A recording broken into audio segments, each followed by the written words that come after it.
have mercy. Ooh, wee, Lord. Lighter fluid was placed into his mouth, and he burned to death. It was Thanksgiving Day.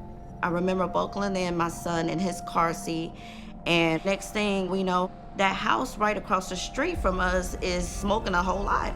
So I immediately called 911. Is it the Brownlee house? Yeah. We arrived at the fire scene within minutes of 911 call. I witnessed 2 windows that had been breached, smoke coming out of them, smoke coming from the roof. My family, they come outside, and I remember hearing that somebody was indeed in the house. They went in searching for the victim, trying to search thoroughly each room and bedroom for occupants. They searched the house until they made it to a bedroom. They found the victim in the bed. He was in the room with the fire was breaching out of the windows. He was within 10 feet of those windows. The bed was heavily consumed with fire. It was clear that he had passed away. Me being from West Point, I just knew William Brownlee to be a respectful person. He was a church-going guy. He was 62 years of age. He had multiple sclerosis. William Brownlee Sr., he lived there with his daughter-in-law, Latoya, and his son, William Brownlee Jr. William Brownlee Sr. was bedridden, and they both were taking care of him because of some health issues he had going on at the time. I had never smelled someone burning. It is an indescribable smell, like you just couldn't even imagine. From the bed to where Mr. Brownlee laid and the wall right above his head, all of it was heavily burned, way worse from how it was on the other side of the room. The outlet, it was very heavily burned. That seems very suspicious because it was a very new house. It was built 2 years before prior. They're built with modern wiring. And to really cause the damage that it did, electrical fire just alone would not make this fire angry like it did. I remember going to the back porch of the home. There where I found a lighter fluid bottle, and I took it into evidence. Take a seat right there. Can you give me a rundown of yesterday and what all took place? All my brothers met at my house, and after that, we was going to my mom's house in Pontotoc in order to have Thanksgiving dinner. So my wife left home first before I did. She went to dinner in Uno to her family's house.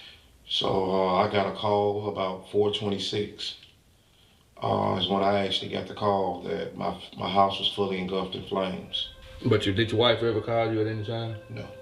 Can you state your wife's name for the record? Latoya Janae Brownlee. Okay, how long y'all been married? 18 years. Actually, I was filing for divorce next week.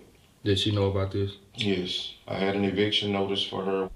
Right. We're still in the same roof, Right. but I moved on with my life and started, seeing someone else. And when did all the problems and stuff start occurring?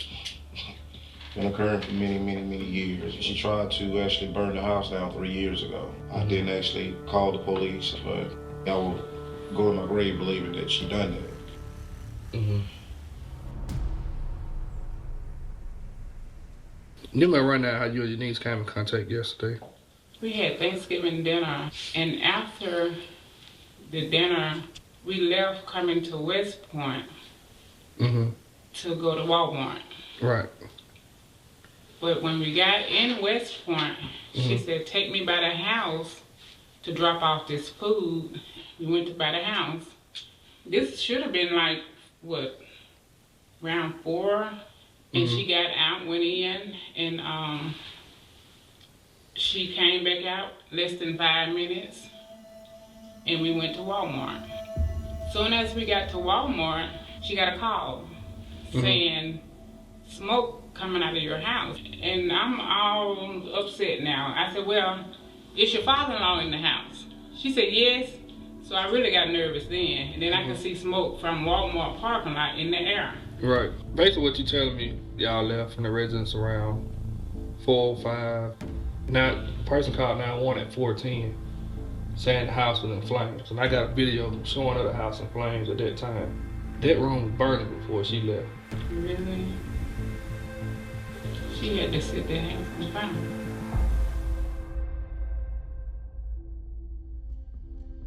At 4:11, Latoya makes a post on Facebook about the Black Friday sale. You look at the time span, and it was very odd to me.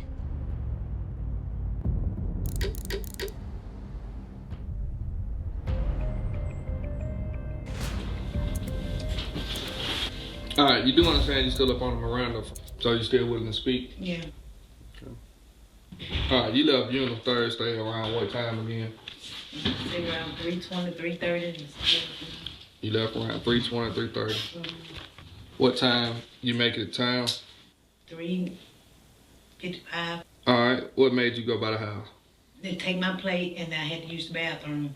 And then I got in the house, took my plate to the kitchen, went to the bedroom to see him. He was in the bedroom. Then I was headed out. Then he asked for a piece of candy, and I gave it to him. And he said, "I smell some smoke." I said, "I smell some too." And I looked in the utility room, and I ain't see nothing burning or no smoke. And I went to the kitchen, make sure there wasn't on the eye, and I didn't see anything. And I came back in, and I said, "I don't know what it is." And that was it, and I left. How long was you at Walmart? We was there no time. We pulled in the parking lot and we was in the park, and we pulled back out.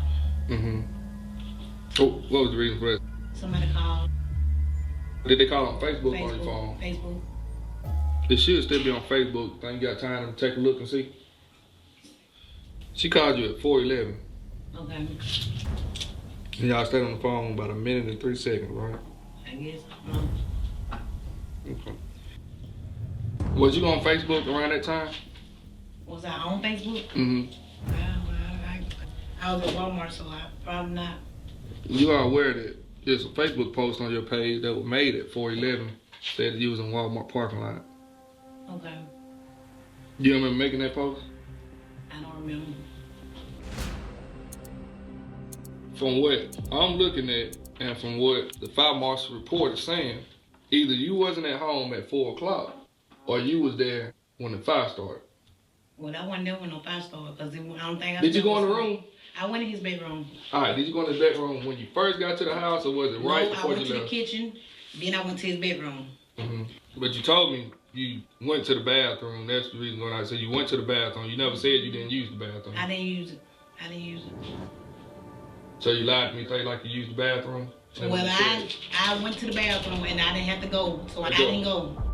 So after that interview, I could have arrested her, but I didn't want to do it just yet because I knew I needed more evidence for it to stick.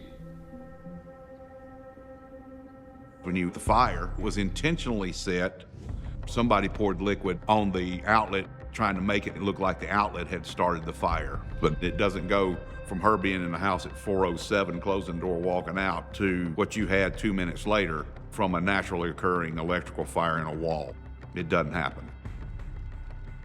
We found out there was entry at 4:02 p.m. of that day, and then there was an exit at 4:07 p.m.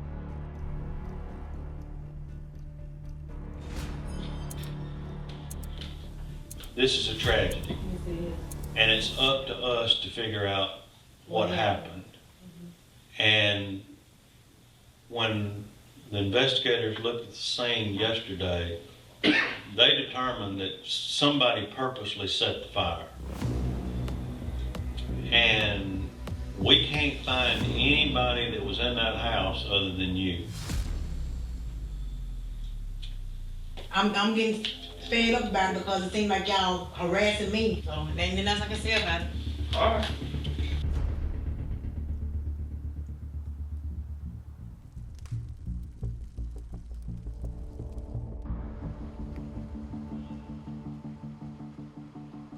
What did I have to gain by killing him? That's what I want to know. I don't know, you tell me. If I knew who did this, I would say who did it. I'm not gonna go down for somebody, you know what I'm saying?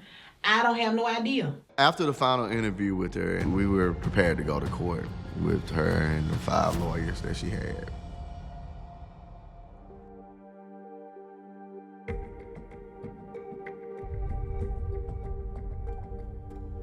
I remember when the judge, he asked her, "Why are you pleading guilty?" And she finally said, "Because I did it."